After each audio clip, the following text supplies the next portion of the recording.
And there's a statement in Alma 48, verse 17, that describes Moroni. Go ahead. It's kind of reminds me a little bit of Moses. Would that all were prophets. Verse 17 in chapter 48. Yea, verily, verily, I say unto you, if all men had been, and were, and ever would be, like unto Moroni, behold, the very powers of hell would have been shaken forever. Yea, the devil would never have power over the hearts of the children of men. It's not bad. That's not bad. And that's Mormon writing, and he was impressed enough to name his son Moroni. You see that, and the tribute there is not just the fact, it's not just a tribute to his military genius. It's a tribute to his morality, his decency, his character, his spirituality.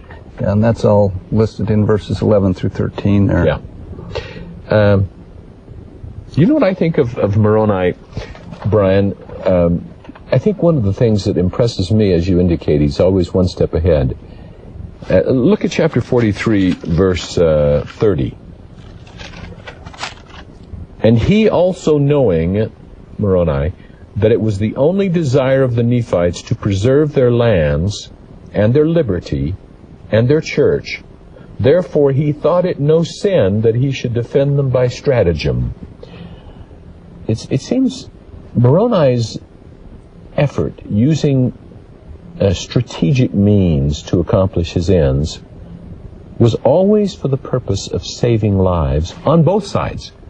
I mean, this is a man who not only wants to save his own people from dying, he's doing everything he can to keep the Lamanites from dying. He's trying to get this war over with the least amount of blood being shed. It's interesting, verse 29, just above that, you see the Lamanite motive. It was their intention to destroy their brethren, to subject them and bring them into bondage, the reverse of Moroni's motive. Mm-hmm. And of course what we see through this whole thing, I mean, one of the lessons through the Book of Mormon is when those times come that the Nephites allow themselves to be more driven by power and control than by defense and protection, the blessings of the Lord do not rest upon them when they go to war. Anything else you want to say about Moroni, Brian?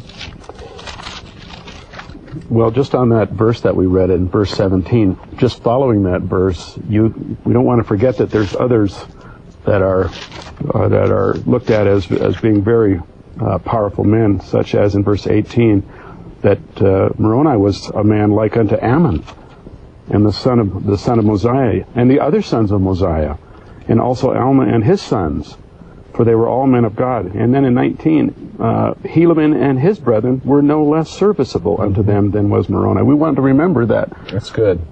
It's very important for Mormon to get that in there, that concept that I once heard President Marion G. Romney teach, of how critical it is for each of us to guard and protect our portion of the battle line. And he said, I pray that I may always be found defending my section of the line, the battle line. You know, somebody with that much power, too, that their ego could run wild a little bit. And in 43:23, Moroni doesn't just go on his own. He consults the prophet Alma to inquire of the Lord what he should do. Mm-hmm. So he's not just trying to control this all alone. Let's go look at chapter 43. Let's read starting with verse 9. Todd, read for us 9 and 10, if you will. Now this was the design of the Nephites, was to support their lands and their houses and their wives and their children, that they might preserve them from the hands of their enemies, and also that they might preserve their rights and their privileges, yea, and also their liberty, that they might worship God according to their desires. For they knew that if they should fall into the hands of the Lamanites, that whosoever should worship God in spirit and in truth, the true and the living God, the Lamanites would destroy. Flip over, if you will, to that same chapter, brethren, to what I consider to be powerfully supportive of what you've just read. Brian, would you read for us verses 45 through 47? Nevertheless, the Nephites were inspired by a better cause, for they were not fighting for monarchy nor power, but they were fighting for their homes and their liberties, their wives and their children and their all, yea, for their rights of worship and their church. Here's where it gets very interesting, and that is this concept the Book of Mormon introduces, not just of our agreement to be involved, but our duty to be involved. Okay? And they were doing that which they felt was the duty which they had owed to their God. For the Lord had said unto them, and also unto their fathers, that inasmuch as ye are not guilty of the first offense, neither the second, ye shall not suffer yourselves to be slain by the hands of your enemies. And again the Lord has said that, ye shall defend your families even unto bloodshed. Therefore, for this cause were the Nephites contending with the Lamanites, to defend themselves and their families and their lands, their country and their rights and their religion. See, that's an important concept. Not just that you really ought to take care of your family. That's why I'll let you go to war. But it's your duty to do so. The concept of duty to God was to uphold their land for righteous purposes. Also in verse 46 where he says, inasmuch you're not guilty of the first offense, neither the second, the Lord amplifies that in section 98 of the Doctrine and Covenants, where he says, if people of any nation, tongue, or people should proclaim war against them, they should first lift a standard of peace unto that people, nation, or tongue. And you, in other words, you lift the standard of liberty, and you try not to enter the war. But if you have to, then the Lord will be on your side. And he says that several times throughout these chapters. Excellent. Todd, we've talked a little bit about how the Nephites chose their leaders. Comment a little more about how the Lamanites chose theirs. Well, over in Alma 43, verses about 6 through 8, this is the section where Zarahemnah is the Lamanite leader and Moroni is the Nephite leader.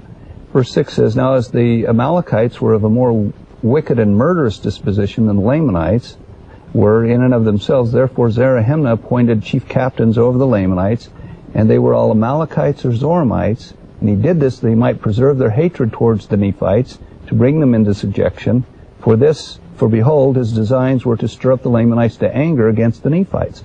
So he had Nephite dissenters as the leaders to preserve the hatred.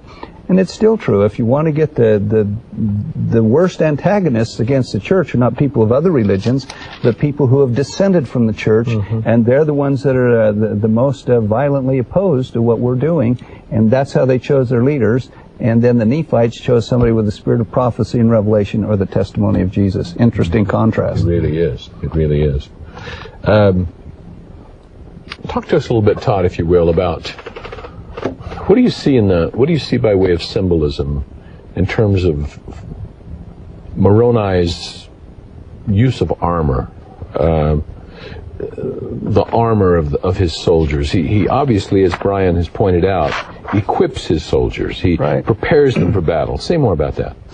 Well, President Lee came to BYU back in 1954 and gave a talk entitled The Whole Armor of God, and he showed the symbolism of the armor. Now, in section 27 of the Doctrine and Covenants, it talks about a future sacrament meeting at Adam-on-Diamond, and talks about the resurrected beings that will be there, plus others who could be there, and the qualification is to put on this spiritual armor. So President Lee said this in interpreting what that armor was. He said, we have 4 parts of the body that are the most vulnerable to the powers of darkness. The loins, typifying our virtue or our chastity. See, our midsection where reproductive organs are, that need to be protected physically, but also that represents our chastity, and we need to protect that. The heart, typifying our conduct. We need to surround ourselves with things that can protect what we will be doing. Our feet, our goals or objectives in life, so we need to be able to be on the path that leads us to where we want to be, and our head, our thoughts. So the spiritual armor talked about in section 27 is to protect our chastity, our conduct, our goals, and our thinking, so we will not fall prey to the fiery darts of the adversary.